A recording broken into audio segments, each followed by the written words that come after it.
بسم الله الرحمن الرحيم الحمد لله والصلاة والسلام على رسول الله وعلى آله وصحبه ومن والاه أما بعد. So last Wednesday we had done the issue of the story of the Muslims in Abyssinia, and we had concluded that the Prophet ﷺ had told them the very day that Negus died, the very hour that he died, he told them that he had died, and the Prophet ﷺ prayed Salatul Janazah over the Najashi. And this was the only time in the whole Seerah that the Prophet ﷺ prayed Salatul Janazah al-Ghaib. And we said there's some fiqh issues then derived from this. What should we do if somebody dies who's famous? Should we pray Salatul Janazah over somewhere else? Or is it only the one who has not been prayed over? Does somebody else pray over them? And there's the form of that have different opinions. Just a few last issues of Abyssinia before we move on. The Muslims of Abyssinia remained there for another roughly 10 or 11 years. And this is a very significant point because the Prophet ﷺ emigrated to Medina in another 2-3 years. Right? He emigrated to Medina, and yet the Muslims remained in Abyssinia after Medina and after Badr and after Uhud, and after Khandaq. The Prophet ﷺ is basically telling them to stay there. It was only after the battle of Ahzab, and when the Prophet ﷺ had expelled basically all of the Yahud from the surrounding areas, the battle of Khaybar took place, and after this the Prophet ﷺ sent a letter to Ja'far telling him to bring all the Muslims to Medina. Now, this is interesting because one wonders, why did the Prophet ﷺ want the Muslims to remain in Abyssinia when he was in Medina, and when he's already winning battles and he needs manpower and he needs people there? What is the reason? And Allahu A'lam, but the only reason that makes sense is that the Prophet ﷺ had a backup plan. Plan B. In case Medina does not work, there is plan B. And this shows us the long-term planning of the Prophet ﷺ, that he's not just tawakkal ala Allah, khalas, everything. Of course he has tawakkul, but he's tying his camel. He's planning and he's thinking what's going to happen if Medina does not work out. Right? And only when he is firmly established in Medina, which is basically the battle of Khaybar, was the last significant basically interaction with the Yahud of the surrounding areas, and then he expelled all of the immediate threats around Medina, and he is now completely solidified in Medina. So it seems therefore that Abyssinia remained a plan B until Medina was 100% secured. Then he told Ja'far, come back now. And after this, then of course there were no Muslims remaining in Abyssinia. Now, there remains a controversy which I don't think will ever resolve unless we discover some new books. Did any of the Abyssinians convert to Islam when the Muslims were there? In other words, did they give da'wah to the locals, and did the locals convert to Islam? Allahu A'lam, there doesn't seem to be any type of numerous reports, but there might be some indications that a few Abyssinians embraced Islam with their interaction with the Muslims. But for sure, and we have to be frank here, Islam did not pass down in Abyssinia until basically Islam conquered lands in Abyssinia, and this of course happened after another 50-60 years. So Islam did not make a strong presence just by da'wah in this land of Abyssinia. And there might be many reasons for this, but they did of course convert Najashi. Did they convert anybody else? Allahu A'lam. Maybe they did. There are some reports that indicate maybe there were some Muslims in Abyssinia, but there wasn't any large presence of Islam until Islam came back to Abyssinia and conquered it as a political power. One more incident that we need to mention about Abyssinia, and that is the fact that Ubaydullah ibn Jahsh, a cousin of the Prophet ﷺ, he passed away, he died, and his wife was Habiba binti Sufyan. His wife was the daughter of Abu Sufyan. And so Habiba then became a widow, and there was no one to take care of her in Abyssinia. And the Prophet ﷺ sent her a marriage proposal while she was in Abyssinia, and of course this is after her iddah, and he sent it through the Najashi. He sent it through the Najashi, and so the Najashi took charge of the marriage, and he was the one who gifted the mahr on behalf of the Prophet, even though the Prophet didn't ask him to do this, right? But he was the one who gifted the mahr to Habiba, and she then went back to Medina. Najashi had a delegation take her back to Medina, and she became one of the Ummahat al-Mu'mineen. We now return to the affairs in Mecca. What was happening in Mecca during this time? Notice, Abyssinia does not involve the Prophet directly. The Prophet himself never went to Abyssinia. It doesn't involve him directly. However, because it involves the Muslims who are obviously taking commands from the Prophet, it is always discussed within the realm of Seerah, even though there's no direct contact between Abyssinia and the Prophet ﷺ. What's happening in Mecca? In Mecca, two major conversions took place after the emigration to Abyssinia. After the Muslims had left to Abyssinia, the second emigration, remember we said they came back, they stayed there for a while, and then this convinced around 80 or so men to emigrate again, another 20 women. So from 14 they went to around 110, 120, right? So they went 5 times more. The number increased 5-fold. So the Muslims left to Abyssinia, and therefore, the number and quantity of Muslims went down very little. Some scholars said it was around, and they have a very precise number, 38 or 37 men only. The bulk of the Muslims had left to Abyssinia. More than 100 had gone to Abyssinia, right? So at this time, there's only 150, 180 of all of the Sahaba. So Allah Azza wa Jal then blessed 2 people to embrace Islam that caused a huge factor of safety for the Muslims. The first of them was Hamza, the uncle of the Prophet sallallahu alaihi wasallam. The story of Hamza's conversion is one of the most strange stories of conversions ever. And it is narrated that Hamza was a well-known archer. He was a well-known hunter. He would go and he would go on long expeditions, and he would, every time he would return home, the first thing he would do is that he would go to the Kaaba, do tawaf, and then go back home. This was the sunnah of most of the people of Mecca. They would respect the Kaaba. So during one of these trips, it so happened that the Prophet ﷺ was in Mecca, and Abu Jahl met him close to the mountain of Safa. And Abu Jahl was in a foul mood that day for some reason. And he just began his insults and his cursing and his shatam and his rude manners. And he cursed him like he had never cursed him before. Verbally, he didn't touch him, he just kept on cursing him and his ancestors. And the Prophet ﷺ remained silent, not saying one word back, until Abu Jahl basically got tired and went on his way. And the women of the Banu Hashim got extremely insulted, because they don't care Muslim or non-Muslim. This is, you're insulting our tribe. Abu Jahl is the Banu Makhzum, remember, right? And they are the Banu Hashim. And when he's insulting his forefathers, and him, obviously it's the Banu Hashim being insulted. So the women of the Banu Hashim got very insulted. That who does this man think he is to curse our fathers and to make fun of our member? And there was no man of the Banu Hashim close by. So when Hamza returned, some of the women began to basically taunt him, that what type of uncle are you? What type of leader are you of the Banu Hashim when your own nephew is insulted and no one stands up to defend him?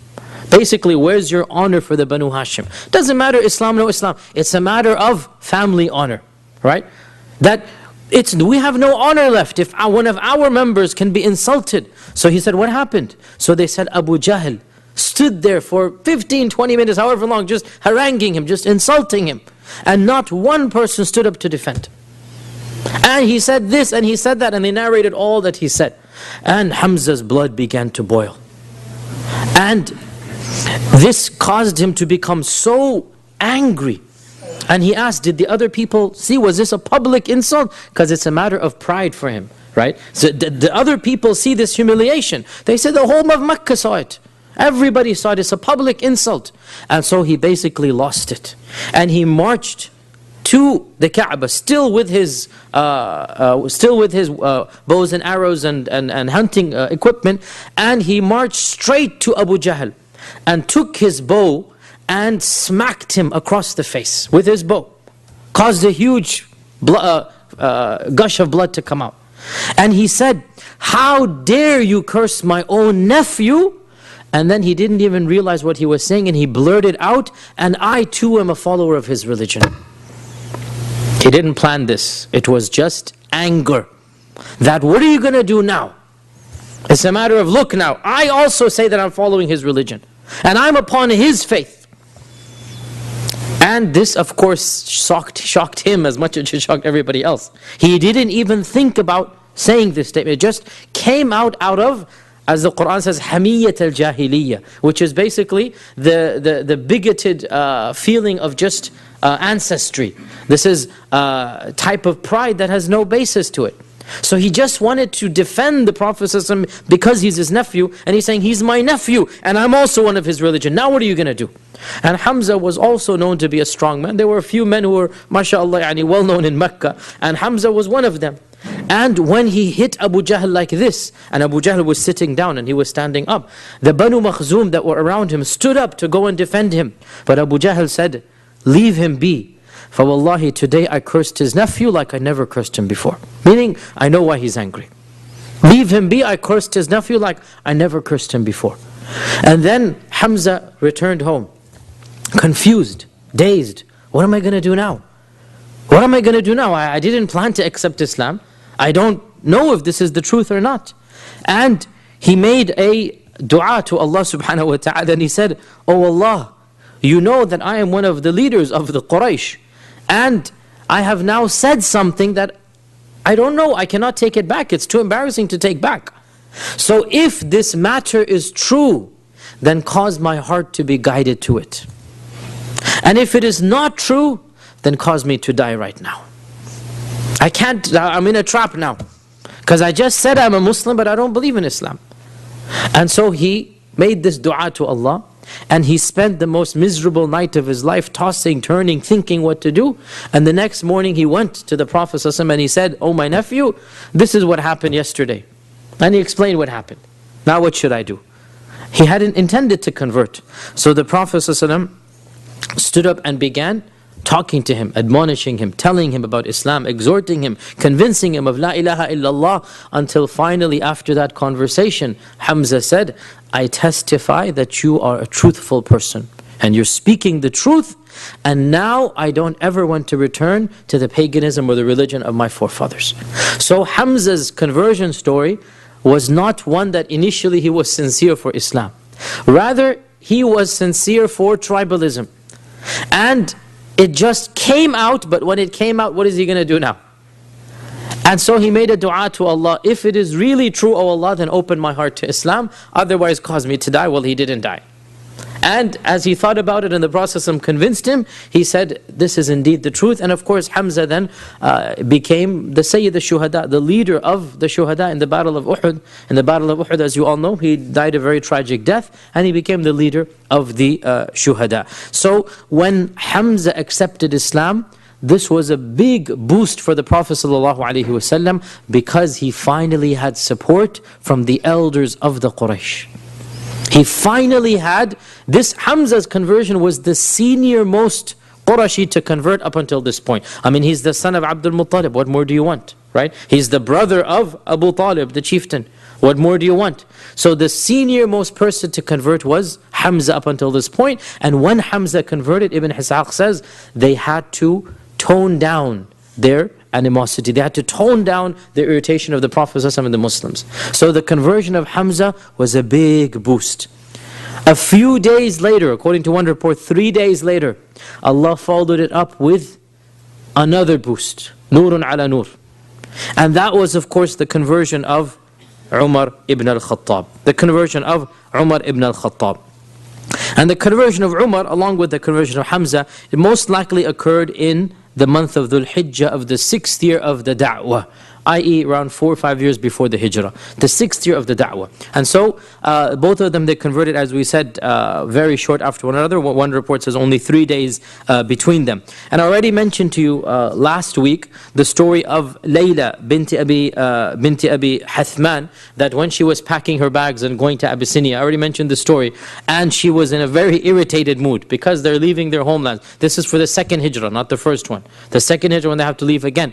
And Umar passes by and he sees the baggage and he sees the camels being loaded, and he asks, "Where are you going?" And she says that, "You dare ask, Anya? You have no manners. I mean, you're asking because of you we're having to immigrate. And because of your animosity, and because you have made this world so difficult for us, we have to leave our land and leave our belongings and leave our family in order to go to worship Allah subhanahu wa ta'ala in the land of Abyssinia." And she was very irritated at him and Hamza, and she was expecting a harsh response back. But for the first time she saw Hamza affected. She saw Umar affected. And Umar softened at her comments. And Umar said, "Has it reached this level? Has it reached this level?" Meaning, I didn't realize I was that bad. Has it reached this level? And he then made dua for her, and he said that, "May Allah give you barakah wherever you go." I mean, he's actually got soft for her. May Allah give you barakah wherever you go. And so, as I said last time, when her husband came back, she was so excited. You'll never guess what happened. Umar ibn al-Khattab himself, he said this and said this, and then he seemed to soften up. And you know the response that her husband said, that, "Do you really think he's going to accept Islam? By Allah, his father's donkeys will accept Islam before he does." Right? And this is, of course, his perception of what would happen. But he didn't know that the Prophet ﷺ had made a dua to Allah. And this dua is narrated in Sunan al-Tirmidhi, that Ibn Umar ibn Khattab's son, Ibn Umar says that the Prophet ﷺ had made a dua to Allah. اللهم أعز الإسلام بأحب هذين الرجلين إليك بأبي جهل أو بعمر ibn al-Khattab. The Prophet ﷺ had said, "Oh Allah, bring glory to Islam with one of these two men who is the more beloved to you. Either Abu Jahl or Umar ibn al-Khattab." And these two men were the most severe enemies to Islam. And these two men were also of the physically most powerful, and also in terms of lineage the most powerful. So the Prophet ﷺ said, "One of these two, oh Allah, give him to me. The one who is more beloved to you." And Ibn Umar said, Umar was the one who was more beloved than Abu Jahl. And indeed it shows us that guidance is from Allah subhanahu wa ta'ala. These two people were beyond hope. Nobody could ever have imagined that either could convert to Islam, and Allah subhanahu wa ta'ala caused the heart of Umar to come to Islam. We should never give up hope for anybody. We should never just pass a stamp and a verdict that khalas. No, Allah knows best, and Allah knows whose heart has some good in it. And it also shows us as well that there's no denying that people of influence and people of power have more of an impact upon the masses than other people. And therefore it is also a sign of intelligence to talk to them, concentrate upon them. Of course, not to ignore the others, but it's a sign of intelligence. The Prophet is making dua specifically for these two people. There's a reason for this, right? Because the masses, by and large, look up to certain people. And if one of them converts, if one of the symbols or leaders of a society converts, it brings about a sense of recognition, a sense of peace, a sense of ease. I mean, here in America, there is nobody who has done more positive image for Islam than Muhammad Ali, the boxer. Nobody in the last 40 years, and nobody can do except a person of that figure. Right? Because this is a person who's beloved, a person who everybody admires. And then he basically publicly converts to Islam and shows the people this is what Islam is. You can have 1 million scholars, they're not going to do what Muhammad Ali did. Right? This is just the reality. And it is wise for us to then concentrate on this and to realize that there are people who will have a bigger impact on communities than other people. And so Allah Azza wa Jal guided Umar ibn al-Khattab to Islam. And of course Umar's conversion, it was a watershed moment. It was a black and white, it was a day and night moment. Ibn Mas'ud said, when Umar ibn al-Khattab was on his deathbed, Ibn Mas'ud said, "We have ever remained in izzah since Umar has converted up until now. We have ever remained in izzah. From the time of Umar's conversion up until his basically khilafah." And of course his khilafah was truly the pinnacle of the Muslim Ummah. Without any question in terms of political strength, there is no question what happened in the time of Umar, the battles of Yarmouk and Qadisiyah and all of these futuhat, all of these conquests in Egypt and in Azerbaijan and Armenia and in Damascus and in Jerusalem and everything. Umar is just amazing in his khilafah what happened. So when he was about to pass away, Ibn Mas'ud said, we have ever remained in izzah. Ever since Umar converted to Islam, we were not even able to pray in the haram. Ibn Mas'ud never once prayed in the haram until on the day Umar converted. That was the day we all were able to pray in the haram. Ibn Mas'ud is saying his own eyewitness, we were never able to pray in the haram until Umar converted. And it was in his one report says, Ibn Abbas asked him, O Umar ibn al-Khattab, how did you get the title Al-Faruq?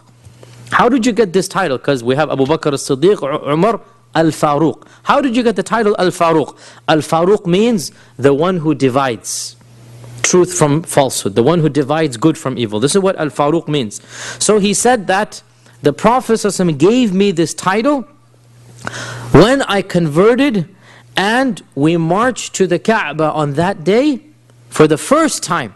All of the Muslims publicly marched to the Kaaba and headed by two rows. I was in the first row and Hamza was in the second, the two people who had just converted, right?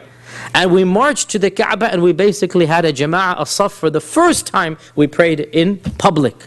And that was when the Prophet ﷺ said, you are Umar al-Faruq. You have now basically separated.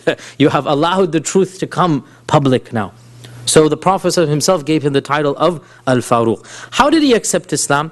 Actually, there's more than one story narrated. I know all of you know the one story. There's more than one story narrated about his conversion. And usually when that is the case, then his conversion then is a combination of all of these factors. This happened, this happened, this happened. Finally, his heart then basically accepted Islam. It is narrated that once, Umar ibn al-Khattab went during the evening, and Umar was, as most of the men were, he loved to drink. He loved to drink. And he had drinking companions. So he went out at night having a craving for drinking.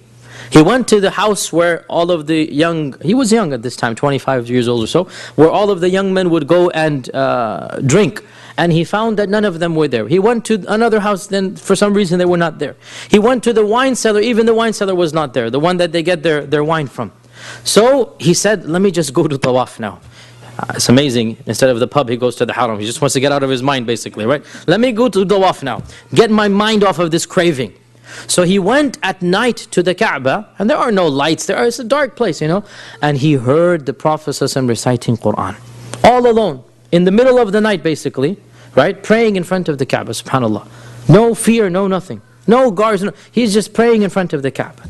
And so Umar thought to himself, now is my time to beat him up, do something. Nobody's here, all alone. This is my time to basically get some revenge and do some dastardly deed, and nobody's going to see me. So he quietly crept up behind the Prophet ﷺ, and obviously he's reciting Qur'an. What's going to happen? He stopped and he began listening. And I keep on telling myself and all of you, subhanAllah, we look and we want to listen to these qaris, and we're enthralled by their voices. We pray that inshallah one day we can hear the Prophet ﷺ recite the Qur'an. What will his voice be like, and how much it will move us to listen to that, right? So Umar had never actually stood and listened to the Qur'an. I mean, they're all just busy hating to actually, and this is, people just want to hate. They don't want to listen. And so Umar, for the first time, is basically stopped in his track and now listening to the Prophet ﷺ directly reciting the Qur'an. And nobody knew he was there. Even the Prophet ﷺ was oblivious. He was completely lost in his recitation. And Umar is narrating the story himself. It is narrated in Muslim Imam Ahmad. He's narrating in the first person. And he said, I stood behind him and he began reciting Surah Al-Haqqa. الحاقة ما الحاقة ما أدراك وما أدراك ما الحاقة كذب ثمود وعاد من القارعة. And he said, فَتَعَجَّبْتُ مِنْ تَأْلِيفِهِ. I was amazed at the rhythm, the sequence. And wallahi, as every surah, but especially these Meccan surahs, the Meccan surahs, they are just powerful. The Madani surahs are eloquent in a longer style way. But the Meccan surahs, you all know, the small verses, each one is like a upper right and upper left, one after the other. And so Umar said, فَتَعَجَّبْتُ مِن تَأْلِيفِهِ. I was just amazed at its composition. And while the Prophet is reciting, this is an amazing story, he began to think to himself, where is this coming from? So he said, هَذَا وَاللَّهِ قَوْلُ شَاعِرٍ. This must be the statement of a beautiful poet, just like the Quraysh are saying. And as soon as he thought of this, Surah Al-Haqqa says what? وَمَا هُوَ بِقَوْلِ شَاعِرٍ قَلِيلًا مَا تُؤْمِنُونَ. So then Umar says, okay, it must be a kahin. It must be a sorcerer. What is the next verse? وَلَا بِقَوْلِ كَاهِنٍ قَلِيلًا مَا تَذَكَّرُونَ. Right? So Umar says, where is this from then? What's the next verse? تَنزِيلٌ مِّن رَبِّ الْعَالَمِينَ. What if he's inventing it?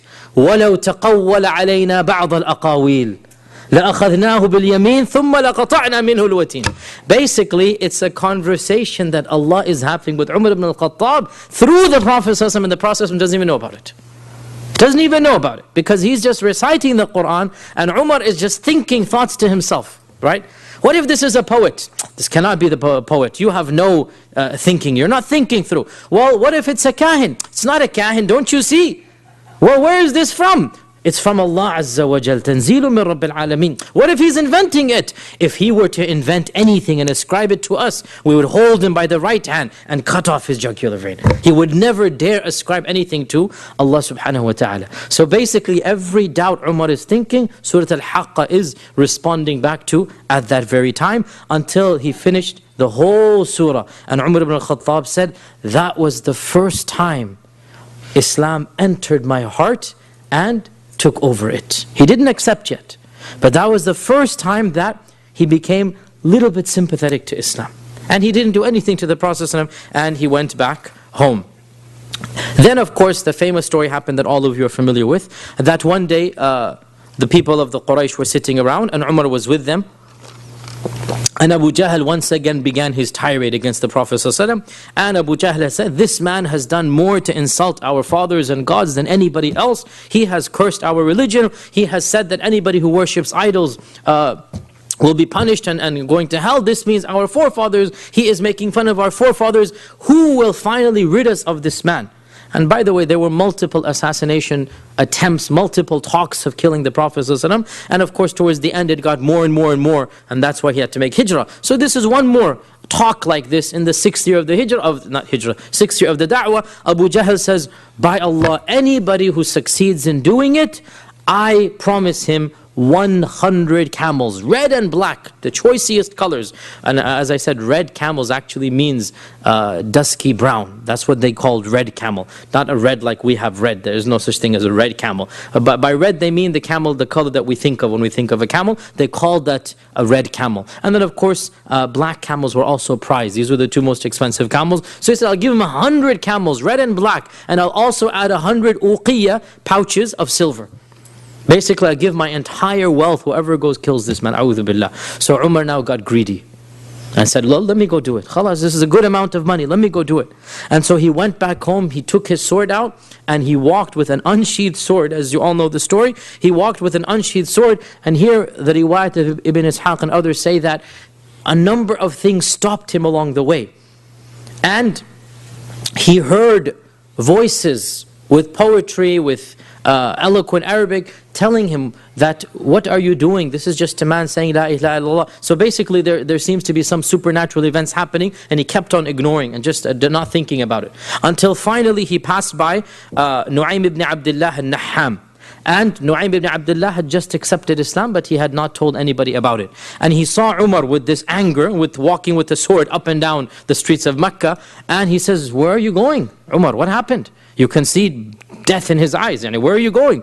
And so Umar ibn al-Khattab said that enough is enough. We have been cursed too long and our ancestors have been ridiculed. I am now going to kill this man, Muhammad. So of course Nu'aym panicked because this was Umar ibn al-Khattab. He's going to kill the Prophet. And so Nu'aym said, have you lost your mind, O Umar?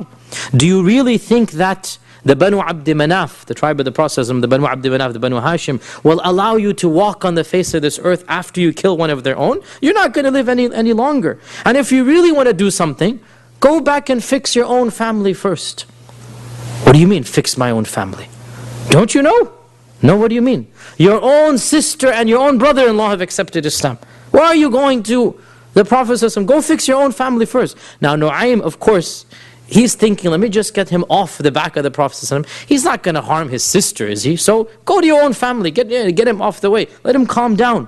When Umar heard this, he became even more enraged, because this is now a slap on his face. This is insulting. My family has converted, my sister has converted to the faith. No way. And so he marched to his sister's house in anger, and as he came close to the door, he heard the recitation of the Quran.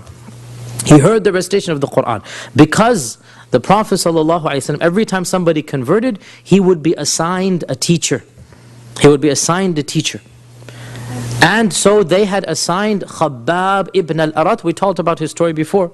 The slave who had been burnt by his master, his slave, the lady who owned him. So Khabbab had been assigned to Fatima bint al-Khattab, that's his sister, and her husband Sa'id ibn Zayd. And this is the Zayd, that is Zayd ibn Amr ibn Nufayl. This is the Zayd ibn Amr ibn Nufayl. Who remembers Zayd ibn Amr ibn Nufayl? One of the Hunafa. One of the people who had stopped worshipping idols, right? And he had died 5 years before the coming of Islam. And the Prophet said, I saw him in Jannah. He was his own man, his own ummah. He didn't have any ummah because he's his own ummah. He stopped worshiping. This is his son, Sa'id ibn Zayd. And Sa'id ibn Zayd had married Umar ibn al-Khattab's sister. Okay, so this is the husband-wife couple, and the Prophet has assigned them Khabbab ibn al-Arat. By the way, subhanAllah, this shows us that even in times of persecution, education of Islam was paramount. Even in times of hiding like this, you needed to know your faith, and you needed to be assigned a teacher to learn the faith. And subhanAllah, this shows us how important it is to know your religion, to know the Quran. Without knowledge, you have no Islam. Even in this persecuted time, the Prophet had an educational program up and running. Somebody converts, he's assigned a teacher. And the teacher goes and teaches him how to pray, how to fast, how to read the Quran. And subhanAllah, this was at the time of persecution.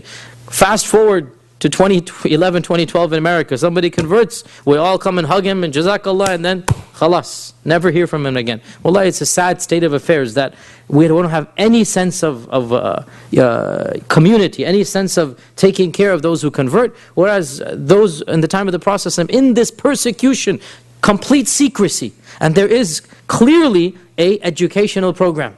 Clearly, there must be people in charge telling off, you get this, you get that, come here, go there. SubhanAllah, it's just amazing if you think about it, right? So Khabbab was there teaching them the Quran. And Umar is hearing this as he's walking to the door.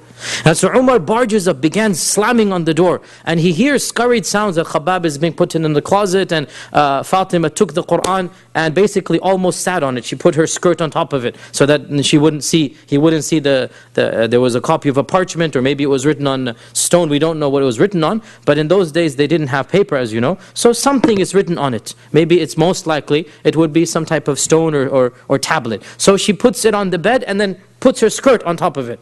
Basically as if she's sitting on it almost, right? So that Umar doesn't see. Come in, come in. What are you doing here at this time of the day? What was this noise I heard? This humming and drumming, what was this? She said, no, you didn't hear anything. She goes, by Allah, I know what I heard. And rumor has reached me, or I know now that the both of you have accepted Islam. I know it has been told it. And they began to deny it, and Umar is already enraged, and he took a step forward to basically punch Sa'id, his brother-in-law, to punch Sa'id ibn Zayd. And when he took this step forward, Fatima stood up to try to stop him. The blow landed on her forehead instead of his. And when he punched her, her lip basically burst open and the blood began to flow down. And when this happened, the both of them became enraged. And they said, yes, so what? Do it as you please. If'al ma bada lak. Do as you please. We can't beat you. You're sorry. Do as you please. We have accepted Islam. And we believe in the Prophet ﷺ. Now when he saw the blood and he saw the sincerity, really that's all it is, the courage from both of them, again his heart softened. And again we see Umar had a harsh side and he had a soft side. And this continued throughout basically his khilafah as well. Umar is known as a really harsh man, but inside he has a soft heart. Right? He was a very strict and stern person, but inside he had a very merciful and tender heart. And so when he saw his sister bleeding, again he calmed down. And he said, let me see what you were reading. Perhaps you remembered al-haqqa that he had heard before, Let me see what you were reading. And his sister got worried that, what do you mean? We don't want to give you, because the Quran needs to be respected. We don't want to give you the Quran. He goes, no, I swear, I am not going to do anything except read the book. And Umar was one of the few who could read and write. Umar was an educated man. He could read and write. So she said, as you know, that you are a mushrik, you are a pagan, and you are not allowed to touch the Quran until you have purified yourself. And this shows us that even in this early stage, the people knew that the Quran, the book of Allah Azza wa Jal, is a special book. You need to even have wudu to touch it. It's that special that you need to be physically clean to touch the Quran. And so Umar said, let me quickly take a ghusl. He went to the corner of the house where they took it, and he took a ghusl and he came back and he read Taha, as you know, and Islam then entered his heart. And he knew that this was true. And so he asked Sa'id, where is the Prophet ﷺ now? And so Sa'id saw that his eyes had completely calmed down. He wants to convert. Where is the Prophet ﷺ? Sa'id said, he is in the house of Al-Arqam. He's in the house of Al-Arqam, and nobody knew this. This was top secret. He is in the house of Al-Arqam. So the Umar ibn al-Khattab then proceeded to Al-Arqam's house. The sword is still in his hand, because he hasn't let go of it. And he goes to the house of Al-Arqam, and he bangs on the door of Al-Arqam's house. One of the Sahaba stand up to go see who it is. And he looks through the holes of the door, and he sees Umar with the sword. And he comes back in trembling. He says, Ya Rasulullah, Umar ibn al-Khattab is outside with a sword in his hand. And Hamza, of course, had just accepted Islam. He's in the room as well. So Hamza says, let him in. For if Allah wants good, he's going to accept Islam. And if Allah wants other than this, then the very sword that he's holding will be the end of him. We're going to use his sword against him. The very sword that he's holding will be used against him. And so some of the Sahaba went to the door, they opened it up, they escorted Umar, they held on to his arms, two people holding on to his arms, right? He's a big guy, and they escorted him to the Prophet ﷺ, and he sat down in front of the Prophet ﷺ. Ibn Ishaq says, the Prophet ﷺ held on to his collar and dragged him closer to himself and said, Ya ibn al-Khattab, what are you doing here? Why did you come here? The Prophet has no fear. Straight, what are you doing here? What is your purpose in coming? And he says to him, for by Allah, if you continue in this path, Allah will destroy you with a punishment. If you continue this way, you're going to meet your demise. And this was when Umar said, Ya Rasulullah, I came to accept Islam, believe in Allah, and believe in you, and testify in the truth. Here the Prophet himself said, Allahu Akbar, so loud that everybody in Al-Arqam's house knew that Umar had accepted Islam. And this was when, after the conversion of Umar, they, for the first time publicly, went to the Kaaba and they prayed publicly for the first time. And they said that, the riwayah says there were around 40 people. There were first time with Hamza. Hamza and Umar went together. Hamza and Umar went together at this time. Right? So Hamza and Umar were basically leading the way, because nobody would dare harm them. These were the two people, they had just fresh converts, right? As we said, 3 days apart, nobody would dare harm them. And it is, many stories are narrated about his conversion. Of them is that he wanted to personally inform Abu Jahl of this, to rub it in. And so he went knocking on Abu Jahl's door. And he marched to the house of Abu Jahl, and Abu Jahl had not heard the news yet. And Abu Jahl opened the door, he saw Umar ibn al-Khattab, he said, Ahlan wa sahlan, welcome, what has brought you here? So Umar said, I have come to personally inform you that I now believe in Allah and in His Messenger, and I am now upon the religion of Muhammad sallallahu alaihi wasallam. So Abu Jahl slammed the door in his face and said, "May Allah curse you and what you have come with." And this shows the bravery to march to the house of Abu Jahl. And Umar ibn al-Khattab said, who is the one who cannot keep any secret? Who is the one who's the most rumor monger, the most tattletale in all of Mecca? So somebody said, oh, that is Jamil ibn Ma'mar al-Jumahi. Jamil ibn Ma'mar was the tattletale, the gossiper. Everybody knows he's the town gossiper. So he went to Jamil directly. And he said to Jamil, do you know, I have a secret. Do you know? I have just accepted Islam and I'm following the religion of Muhammad sallallahu alaihi wasallam. Jamil was in his house. He jumped up, barely grabbing a garment to cover his nakedness, and rushed outside because he wants to be the tattletale, right? And he wants to go tell the people of Mecca. He began screaming in the streets of Mecca before he gets to the Kaaba. And he's screaming along the way, "O people of Mecca, O Quraysh, Umar ibn al-Khattab qad saba'a." Saba'a is what they called accepting Islam, because there was a religion at that time called Sabianism, and they would say that anybody who left the religion of idolatry had become a Sabian. So qad saba'a, and Umar gently corrected him, no, I haven't become a Saba, I have aslamtu, I have accepted Islam. And it is said that on that day a number of people came to Umar ibn al-Khattab publicly in front of the Kaaba and tried to have a number of fights and jostle and shoving with him, until finally it is said that Al-As ibn Wa'il, the father of Amr ibn al-As, the famous Amr ibn al-As, Al-As ibn Wa'il came and he said, what is the matter with you? Let this man be. If he's chosen a path different than yours, it's none of your business. So basically common sense. This is Amr ibn al-As's father.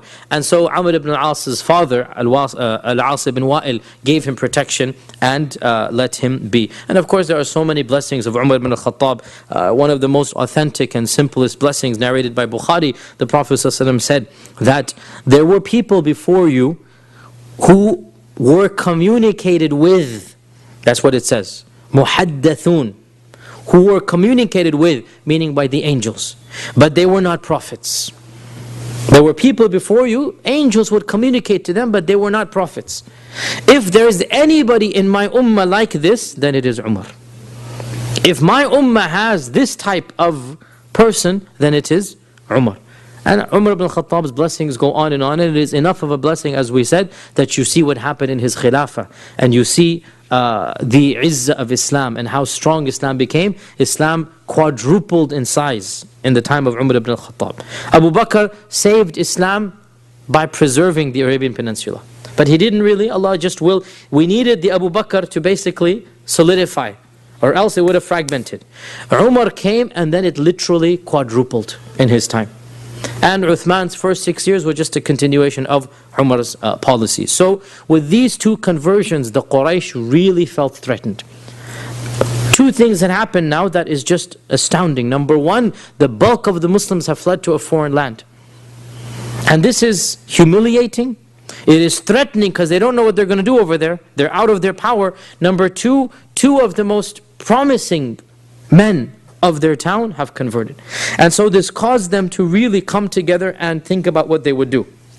And it is said that in the 7th year of the da'wah, we don't know an exact timeline for this, in the 7th year of the da'wah, all of the Qurashi tribes came together and discussed what needed to be done until they agreed, we need to kill Muhammad. That's the only thing on their minds, to kill. They need to kill Muhammad. And they said, how can we do it? The Banu Hashim are not going to give him over to us. So they said, we will offer whatever blood money, open check, blank check, whatever blood money they want, we'll offer it, and we'll even concede to them that none of us will kill him. We'll get some other tribesmen, pay him, and then do the job, right? But they must hand over Muhammad ﷺ to us. So for the final time, they went to Abu Talib. They had done it many years before, they had given up, now they're coming as a delegation again. And they say to him that you do not have any choice in the matter. Either you will hand over Muhammad ﷺ and we will give you whatever blood money, and none of us is going to do the job, it's not going to be a Qurashi, or we will have to cut you off from the Quraysh. Again, this is unprecedented. In all of Arabia, this had never happened once before. How are you going to cut us off? We're blood relatives. None of us will allow you to get any food and water. We will boycott you. We will cut off our marriages with you. If anybody is married to one of us, our daughters, we're going to cut him off. And if it's our sons, he's going to divorce. So no marriages and no money and no business transactions. Any of us who owns a business, we're going to tell him that he cannot buy and sell anything for you. Food, water, drink, nothing. It was a boycott. And when the Quraysh came to Abu Talib like this, Abu Talib himself became furious. And he said, do as you please, I'm not going to hand my nephew over to you.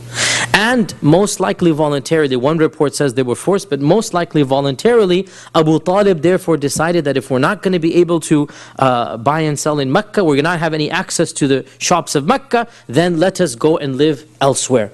And so they emigrated to, not even immigration is called, they basically imposed a type of exile from the city, and they moved to some of the valleys that Banu Hashim owned, and they were called the valleys of Abu Talib, Shi'bi Abi Talib. And that's because the Banu Hashim had basically claimed some valleys as their own. I mean, outside of Mecca is empty land. Nobody's going to sell. Every sub-tribe had basically said, this is our camping ground, this is our hunting ground. So they owned some valley, or it was basically claimed by them. And so Abu Talib then left to live in that valley, and every single person from the Banu Hashim and the Banu al-Muttalib, these are the two twin tribes, or the two cousin tribes, basically the Banu Abdi Manaf, so the great-grandfather of the Prophet, all of his sub-tribe. So the Banu Hashim and the Banu al-Muttalib, they voluntarily went into what is called the famous boycott. And this is the incident of the boycott. And in order to solidify this, the Quraysh came together and wrote a pact amongst themselves. They wrote a treaty amongst themselves that everybody has to uphold this treaty. What is the treaty? Nobody will buy and sell to the Banu Hashim. Nobody will marry into or from the Banu Hashim. Nobody will basically socialize with the Banu Hashim. So it is a boycott of an economic, a political, a social level. Everything is going to be cut off from the Banu Hashim. And they wrote a treaty and they hung it inside the Kaaba. And of course nobody entered the Kaaba. So they locked the door and it was inside the Kaaba. It is said that Bu'ayd ibn Amr was the one who wrote this treaty. And the Prophet made dua against him. And his hand became paralyzed until he died. So this complete boycott forced the Banu Hashim to leave Mecca, and they lived outside of Mecca for how long? Some say 2 and some say 3 years. There doesn't seem to be, one of the interesting points, and it's also sad for us, we don't have too much information about this period. Why not? For many reasons. Firstly, who lived from this time until way after Medina to tell us what happened? There were very few people, right? Bilal has a few reports, Ibn Mas'ud has a few reports. Otherwise, who lived? Secondly, as we all know, bad memories, we tend to just gloss over them. We don't narrate them in detail. We don't want to think about these things. So those who went through this time, they didn't narrate that much about what happened. It was a very difficult and traumatic time for them. And so for 2 or 3 years, they lived in this abandoned, basically, valley, eking out an existence, getting rainwater, eating from the shrubbery and the leaves. Bilal says that we began defecating like goats defecate, droppings. Our droppings couldn't be told different from the goats. This is how we had to live.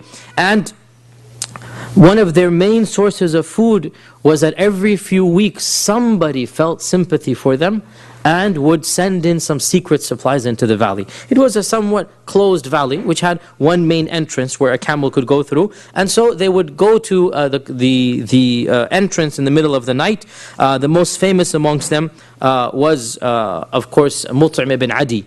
Mut'im ibn Adi, and we mentioned his name many times. His son became a famous Sahabi, Jubayr ibn Mut'im, but Mut'im died before the battle of Badr. Mut'im did not see the battle of Badr. He was alive up until the Hijrah. Right after the Hijrah, by a year, he passed away. Mut'im ibn Adi was one of the most sympathetic non-Muslims ever. And the Prophet praised him in many ahadith. We mentioned this of them. After the battle of Badr, he gave the famous phrase. He said, if Mut'im ibn Adi were alive and he spoke to me about these captives I have, all of the people of Badr, 70 captives, I would have handed them back to him without any question. No ransom, no nothing. If Mut'im just asked me, I'd hand them all back to him.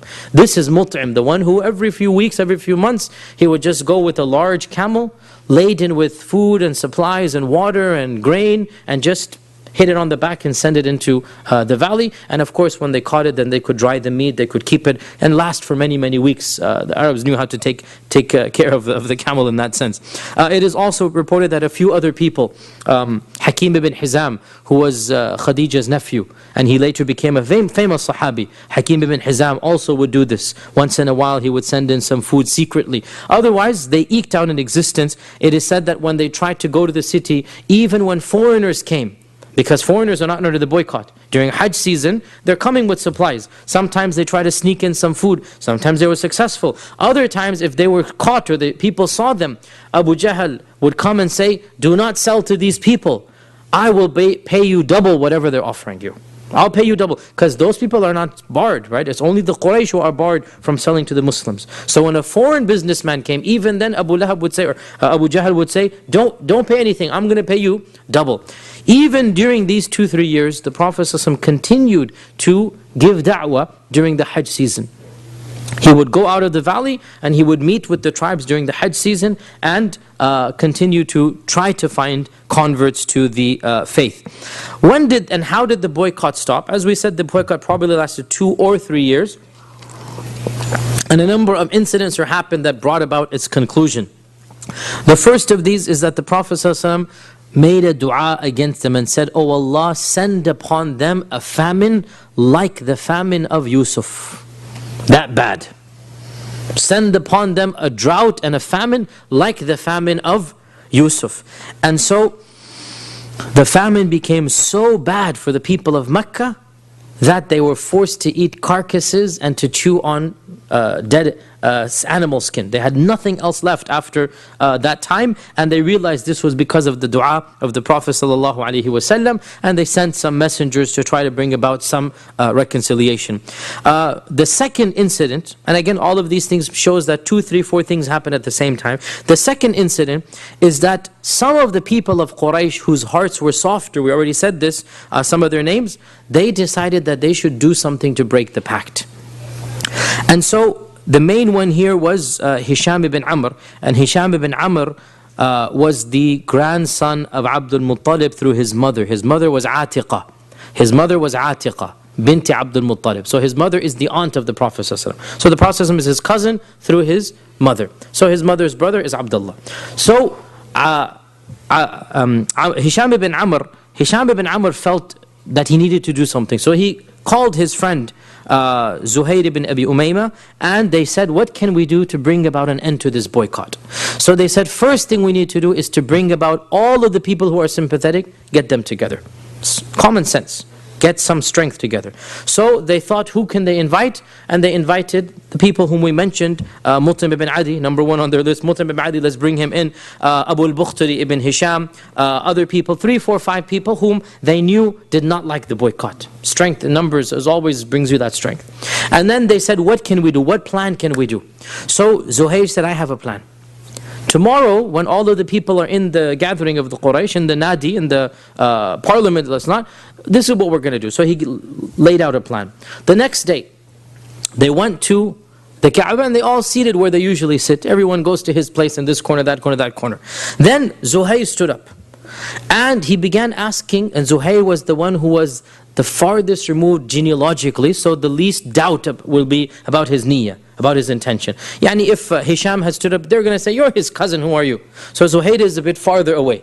So Zuhair stood up and he said, for how long are we going to starve our own kith and kin to death?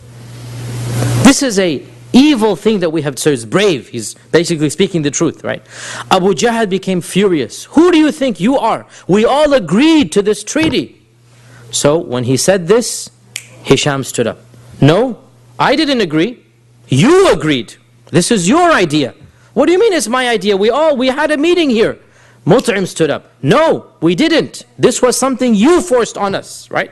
I didn't force it on you. We all agreed. Then the fourth one, Abu al-Bukhtari stood up, right? So one by one, every single person planted strategically around the Nadi is basically publicly challenging Abu Jahl. And Abu Jahl did not have anybody to support him to that level, because he was the one who was the most antagonistic, right? And so Abu Jahl realized something is wrong. People are just standing up one after the other. And he said, Wallahi, this is a plan that all of you have hatched. This is a plan that all, and that was true, right? It was a plan they had all had. This is a plan that all of you have hatched. But of course they didn't confess to this, and it seemed as if the public support had now shifted away. And then the final thing happened that of course completely turned the tide. One day the Prophet ﷺ went to Abu Talib in the Sha'b, in the valley, and he said that, "Oh my uncle, Allah has informed me that the treaty that they wrote has been eaten up by termites or ants, except for the phrase Bismik Allahum, just in the name of Allah. The whole treaty has, now the Kaaba is locked up, nobody goes in. And if the termites are on the paper, they should also be on the Kaaba. I mean, you wouldn't expect the termites just to go there, and how would anybody know this? And of course, it is in a sealed pouch. You know, they have a parchment, they seal it up. It's in a cloth and everything. So the Prophet ﷺ said, Allah has told me, Allah has informed me that the whole contract has been eaten up except for Bismik Allahum. Abu Talib said, your Lord has told you this?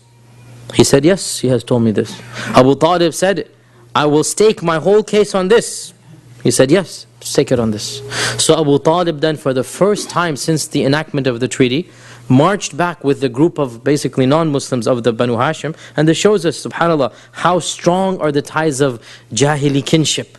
That even though they're not Muslims, still, it's a matter of pride. How could you have done this? There was only one coward, I forgot to mention. One coward who refused to be deprived of the luxury of living in the city. And that is Abu Lahab. Abu Lahab was the one person who basically publicly denounced, like, I have nothing to do with these guys anymore. I am now on your side. And he basically defected away, if you like, from the Banu Hashim. So Abu Jahl did not live in the boycott. He was in the city of Mecca. So the Prophet ﷺ told Abu Talib. Abu Talib went back into the haram for the first time, and he said, oh my people, let's forget about everything. Let's just bring out this treaty and let's see if we can reach a negotiation and deal. So they became happy that maybe you're going to agree to hand over the Prophet ﷺ. So they took out the treaty from it's still in the capsule, or still in the cloth, right? And they put it here. Now, Abu Talib said, my nephew has informed me that his Lord has told him that the treaty is no longer in existence. Everything has been eaten except Bismik Allahum. So my challenge to you is, Abu Talib stakes it all on his iman in the Prophet ﷺ telling the truth. My challenge to you is, if that is the case, then let us be and we'll return to Mecca. And we'll ignore the whole incident basically. And if it's not, then I'll hand over him to you instantaneously. Do with him as you please. He staked everything on what the Prophet ﷺ told him. Right? So they said, well, of course, I mean, it seems obvious to them. Why would that possibly harm them? And so they opened up the bag, they opened up the cloth, and lo and behold, there was no treaty except for the phrase, Bismik Allahum. And they were furiated. They said this is of the sihr or magic that he's done, but they couldn't do anything because the promise had been given, and therefore this allowed them to return back to Mecca, and this was what caused the treaty to be annulled. And during this time, there's incidents that we cannot narrate because there's too advanced Arabic. One of the things that's most interesting of this time, Abu Talib wrote what is considered to be the most eloquent poem of the Arabic language during this time, and it is called the Lamiyya. It is called the Lamiyya of Abi Talib, because every single verse ends with the letter Lam. Every single verse ends with the letter Lam, so it's called the Lamiyya, the poem of Lam. And it is around 100 lines of poetry, and it is universally acknowledged to be the pinnacle really of, it's not quite pre-Islamic poetry, but the poetry of that era. Ibn Kathir says this poem beats all of the 7 mu'allaqat al-sab'a, the 7 hanging odes. It beats all of them.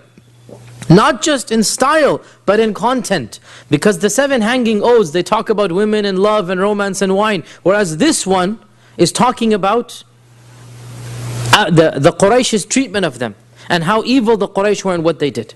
And the fact that the haram has not even protected the Quraysh from doing this to their own kith and kin. And so the content is absolutely powerful. Unfortunately, because we're giving the talk in English, and wallahi, even if we were doing it in Arabic, I challenge any Arab to read this Lami and understand it. You understand what Jahili poetry is like, right? Yani it's very advanced and very beautiful. Nonetheless, Abu Talib composed it during this time, and it is recorded. All Ibn Hisham and others record all of this poem. Some of the benefits we gain from this, and inshallah we'll open the floor for Q&A. Some of the benefits we gain, it's amazing to see the ties of kinship amongst the Banu Hashim, the Banu Abd Manaf. Even those who are not Muslim, they're going to suffer along with the Muslims merely out of a nationalistic pride, an anger that they could be treated this way. Abu Talib was not a Muslim, and he stayed there in his tent. He stayed there for 2 or 3 years. It is all a part of the wisdom in da'wah, therefore, to utilize those who have a soft spot, to take advantage of those who want to stand up for truth and justice. Here we see that 3, 4, 5, 6 people from the Quraysh, they wanted to help the Muslims. They wanted to help the Muslims. And the Prophet ﷺ took advantage of that help. Every single nation and society has some people that are mean and some people that are nice. Every religion has some good and some bad. And we take the good from the people when they offer it, and we use it against their own bad, which is what the Prophet ﷺ did, right?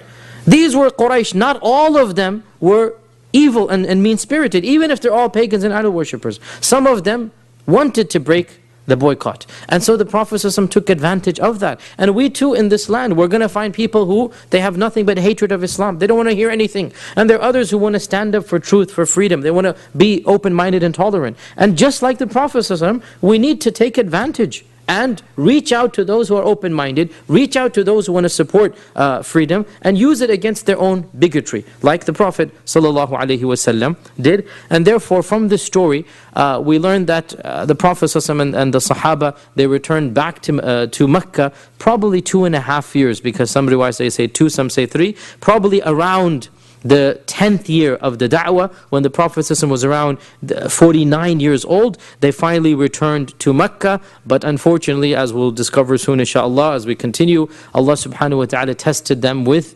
some of the most traumatic and troubling tests and trials at this time. The death of Abu Talib, the death of Khadija, and then the incident of Ta'if, one low after the other. This was the lowest period of the seerah of the Prophet ﷺ, and this would all be a precursor to the emigration to Medina. And inshallah, that is something we will continue talking about later on. If there are any questions now, inshallah, we can take them and then break for Salatul Isha.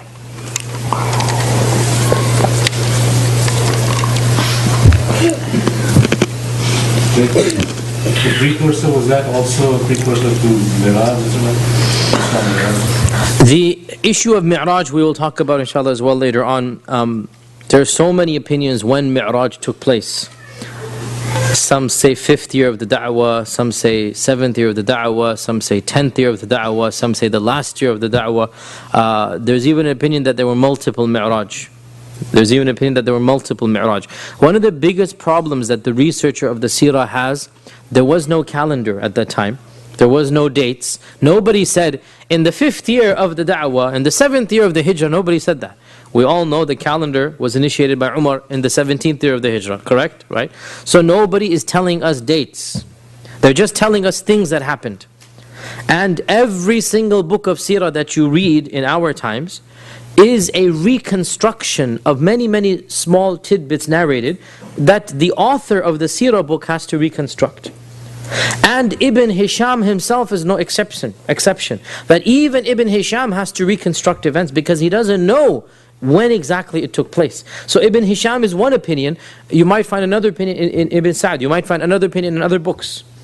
And it is difficult to say for certain when the Isra and Mi'raj took place. Most scholars say that it took place after the death of Abu Talib and the death of Khadija and the incident of Ta'if. And if this is the case, then it makes a lot of logical sense. But the fact of the matter is, at an academic level, I have to tell you, we don't have anything definitive about when it took place. In terms of linking it to a year, we don't. Not even Amul Fil? Amul Fil? That was used. We don't have a definitive Isra I'm talking about. Okay, no, they used to use that as a reference. No, there's nothing narrated about the way that the Arabs would have calendars is the way that many pagan societies had calendars, and that is that they would reference a year by something major that happened in it. This was the year that Abdul Muttalib died. This was the year that the elephant attacked. This was the year. This is how Jahili. So, as you grow older, you are witnessing the years. So you remember, this was the year the tsunami struck. This was the year the hurricane came. This was the year. So they would mention one event of the year, and the year would then be known by that incident. Right? But we don't have records of what these years were called. When Umar instituted the calendar, khalas. And even that, the records that we have are incidents, not years and dates. This happened, that happened, this. Then we need to reconstruct. And this is the biggest problem of the seerah. Not just for this issue, for any and every issue. I've done a lot of research into the Battle of Uhud. And one of the most confusing things about the Battle of Uhud is you have maybe 150 small ahadith. Well, how do you know what's the order of these ahadith? And not just the order, but in fact there are simultaneous things happening, right? It's the three-dimensional battle, right? There's one front here, another front there, another front there. It's almost impossible, really, to state definitively. You just have to have a little bit of guesswork, a little bit of tawakkul ala Allah, when you say this. And it's a very difficult thing at an academic level. Of course, at a simple level, you read a book of seerah, alhamdulillah, good. But at a more advanced level, it's very difficult to try to piece this together.